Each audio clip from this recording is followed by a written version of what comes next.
오늘 우리에게 주시는 하나님의 말씀은 사도행전 19장 11절에서 22절까지입니다. 저와 여러분이 한 절씩 교대로 읽겠습니다. 하나님이 바울의 손으로 놀라운 능력을 행하게 하시니 심지어 사람들이 바울의 몸에서 손수건이나 앞치마를 가져다가 병든 사람에게 얹으면 그 병이 떠나고 앞귀도 나가더라. 이에 돌아다니며 마수라는 어떤 유대인들이 시험 삼아 앞귀 들린 자들에게 주 예수의 이름을 불러 말하되 내가 바울이 전파하는 예수를 의지하여 너희에게 명하노라 하더라. 유대의 한 제사장 스게와의 7 아들도 이 일을 행하더니 앞귀가 대답하여 이르되 내가 예수도 알고 바울도 알거니와 너희는 누구냐 하며 앞귀 들린 사람이 그들에게 뛰어올라 눌러 이기니 그들이 상하여 벗은 몸으로 그 집에서 도망하는지라. 에베소에 사는 유대인과 헬라인들이 다 이 일을 알고 두려워하며 주 예수의 이름을 높이고 믿은 사람들이 많이 와서 자복하여 행한 일을 알리며 또 마술을 행하던 많은 사람이 그 책을 모아 가지고 와서 모든 사람 앞에서 불사르니 그 책값을 계산한즉 은 5만이나 되더라. 이와 같이 주의 말씀이 힘이 있어 흥왕하여 세력을 얻으니라. 이 일이 있은 후에 바울이 마게도냐와 아가야를 거쳐 예루살렘에 가기로 작정하여 이르되 내가 거기 갔다가 후에 로마도 보아야 하리라 하고 자기를 돕는 사람 중에서 디모데와 에라스도 2 사람을 마게도냐로 보내고 자기는 아시아에 얼마 동안 더 있으니라. 아멘. 어제 본문이었던 8절부터 10절까지의 말씀은 바울이 에베소에서 사역한 지난 2년 3개월을 개관한 것이었습니다. 그렇다면 오늘은 그 중에서 하나의 사건을 예로 들어 이와 같이 주의 말씀이 능력 있었다는 증거를 보여주고 있습니다. 바울이 지난 아덴에서는 지적인 철학자들을 상대했다면 이곳 에베소에서는 우상 숭배의 중심에 있던 마술의 세력들과 맞닥뜨렸습니다. 에베소는 아주 작은 마을이나 아시아의 변방이 아닙니다.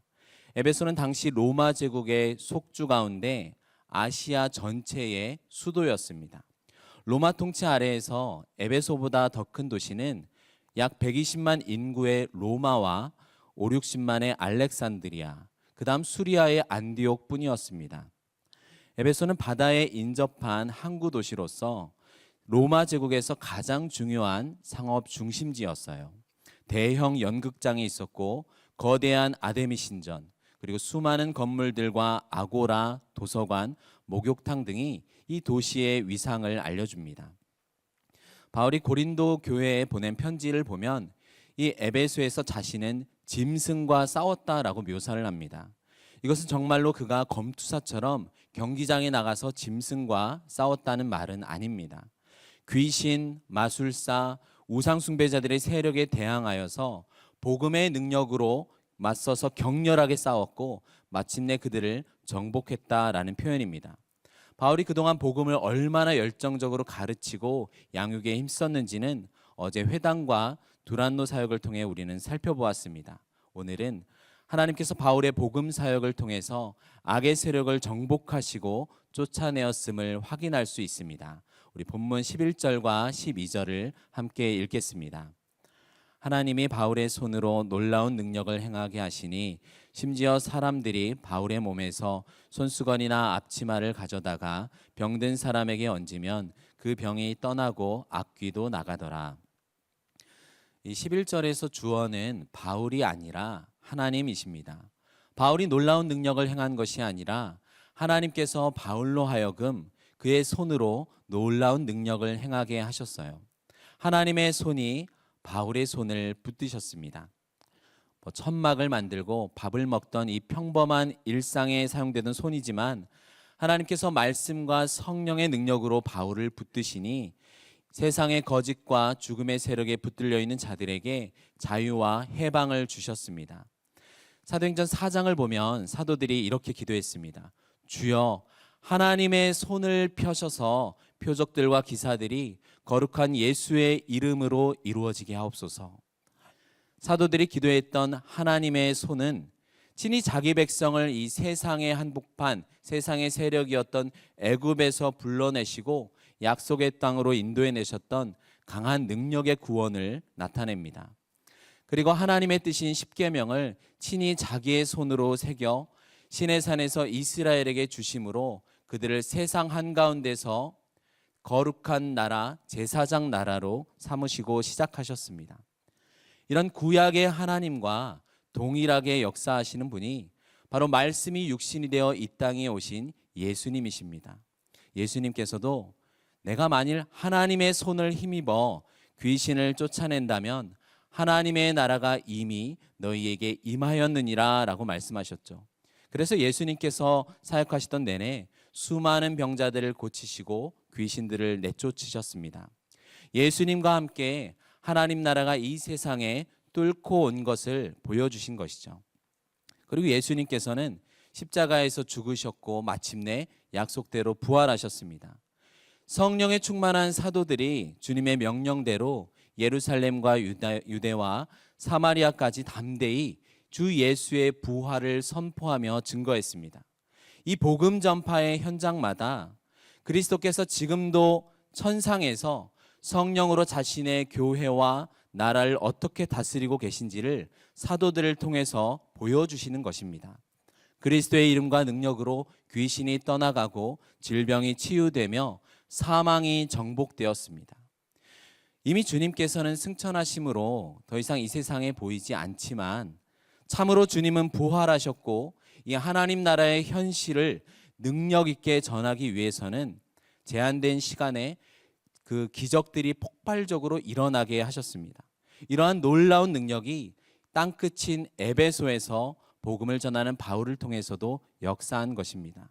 그래서 사람들로 하여금 바울이 정말 그리스도의 참된 사도구나, 이 복음은 신뢰할 만하구나라는 그 사실을 증명해 주었습니다.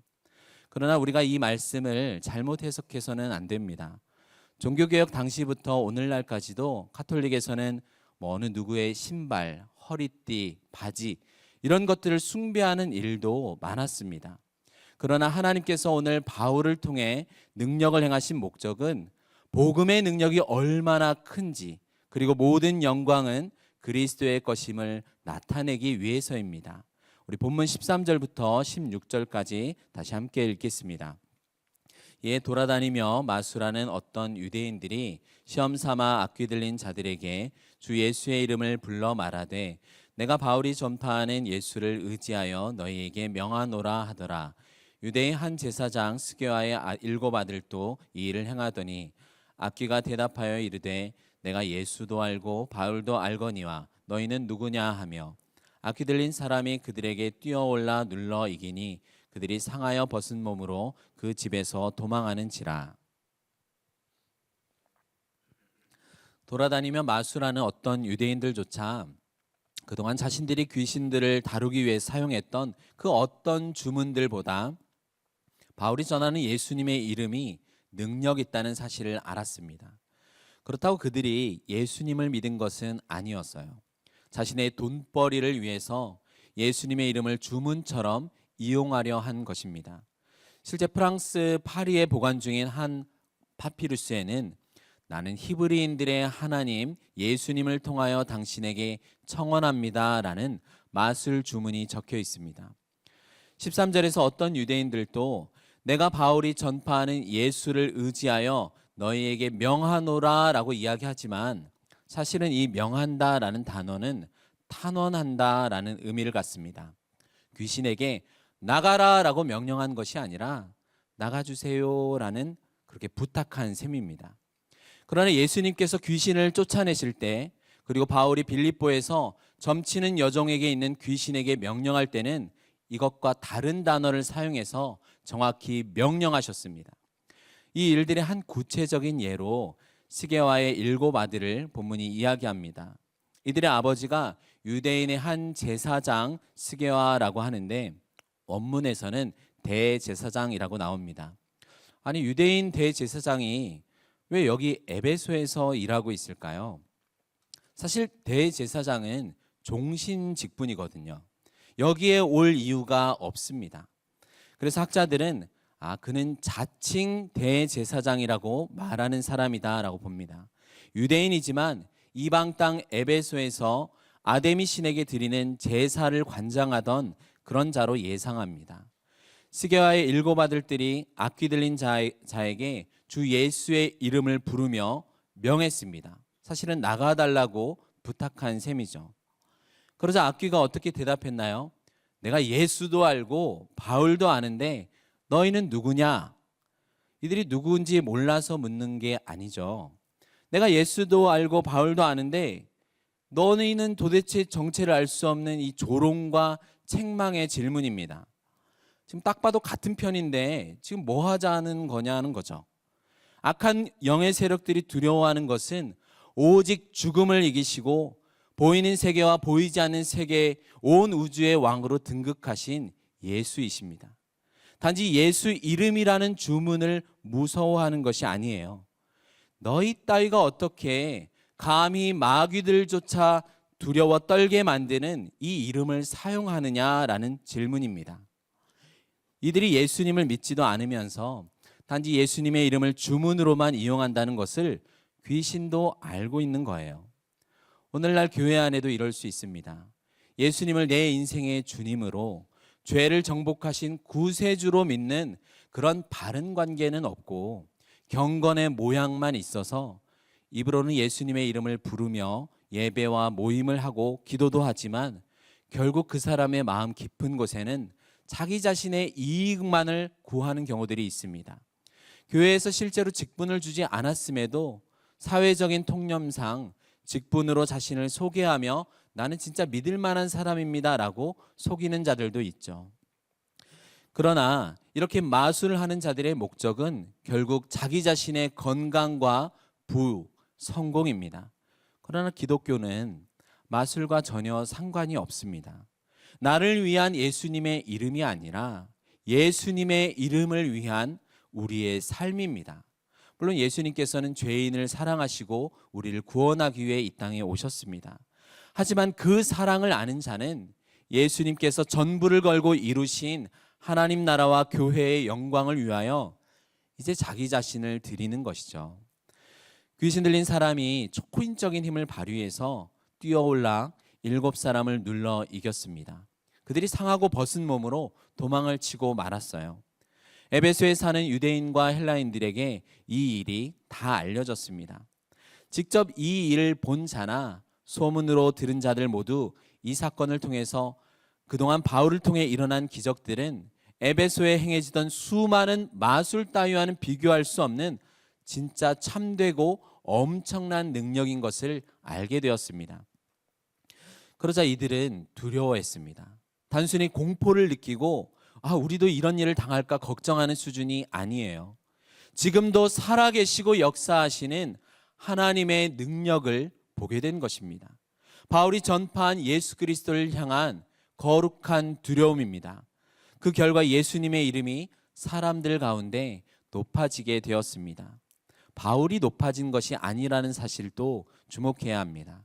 누군가 주의 종으로서 사역을 제대로 감당했다면 한 사람이나 공동체가 높아지지 않습니다. 머리 대신 그리스도께서만 높임을 받으시고 우리 모두가 그것을 기뻐하게 되는 것이죠. 우리 본문 18절부터 20절까지 읽겠습니다. 믿은 사람들이 많이 와서 자복하여 행한 일을 알리며 또 마술을 행하던 많은 사람이 그 책을 모아 가지고 와서 모든 사람 앞에서 불사르니 그 책값을 계산한 즉 은 5만이나 되더라. 이와 같이 주의 말씀이 힘이 있어 흥왕하여 세력을 얻으니라. 이 놀라운 사건은 믿는 자들이 다시 영적으로 각성하게 되는 결과를 가져왔습니다. 예수님을 그동안 믿는다라고 했지만 여전히 세상도 함께 섬겼던 그들의 죄를 회개한 것이에요. 개인의 변화는 이처럼 공동체적인 변화로 이어졌어요.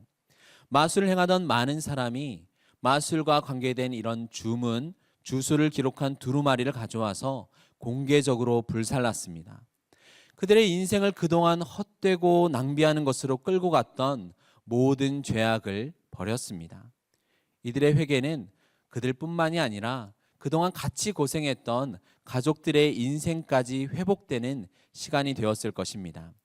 이처럼 한 사람이 그리고 한 가정이 거짓 신을 버리고 참된 신이신 예수님께로 온전히 나아왔습니다. 이들이 불태운 책값을 계산하니 은 5만이나 되었습니다. 오늘날 돈으로 약 50억 원의 가치예요. 이들이 성령의 능력을 체험하자 이전에 자신이 붙들었던 것들을 완전히 버릴 수가 있었습니다.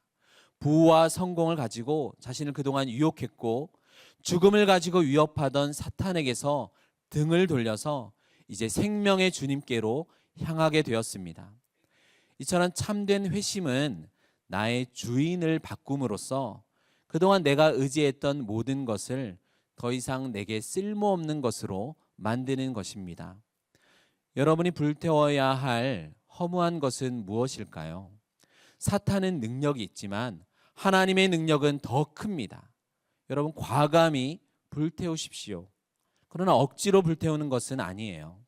작고 연약한 나를 구원하시기 위해서 우주에서 가장 강력하고 영원한 효력을 가진 생명의 치료제로서 자신을 십자가에 내어주신 그리스도의 사랑에 내가 먼저 무너져야 합니다. 우리를 바르게 세우는 참 능력은 오직 그리스도의 십자가와 부활 안에서 성령을 통해 주어질 뿐입니다. 그래서 우리는 말씀을 부지런히 배우고 익혀야 합니다.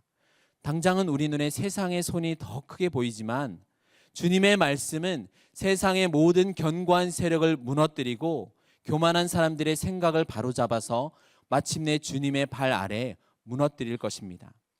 말씀대로 순종하며 살아갈 때 이 말씀의 힘과 세력이 사랑하는 여러분의 삶 가운데도 흥왕하고 세력을 얻기를 소망합니다. 우리 본문 21절, 22절을 읽겠습니다. 이 일이 있은 후에 바울이 마게도냐와 아가야를 거쳐 예루살렘에 가기로 작정하여 이르되 내가 거기 갔다가 후에 로마도 보아야 하리라 하고 자기를 돕는 사람 중에서 디모데와 에라스도 두 사람을 마게도냐로 보내고 자기는 아시아에 얼마 동안 더 있으니라.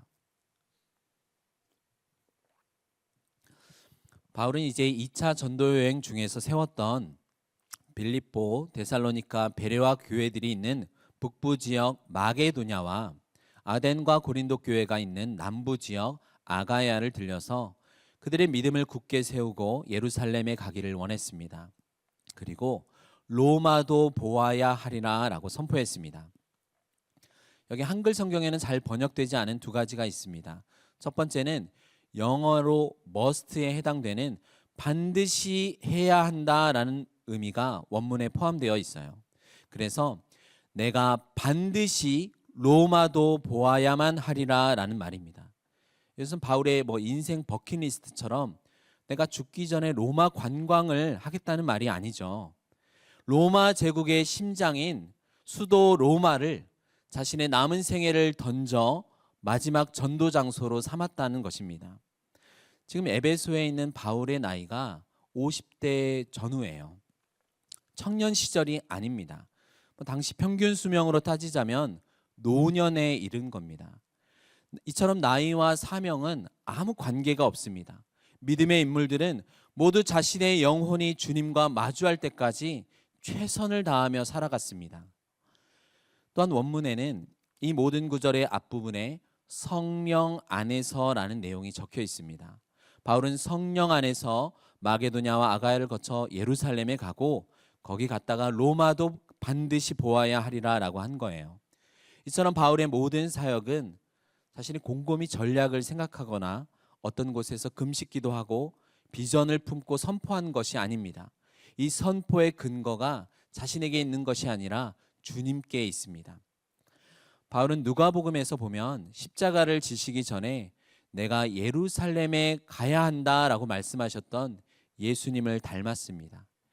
예수님은 모든 사역에서 처음부터 마지막까지 성령의 능력으로 행하셨습니다. 그리고 언제나 십자가를 향해서 사역하셨어요.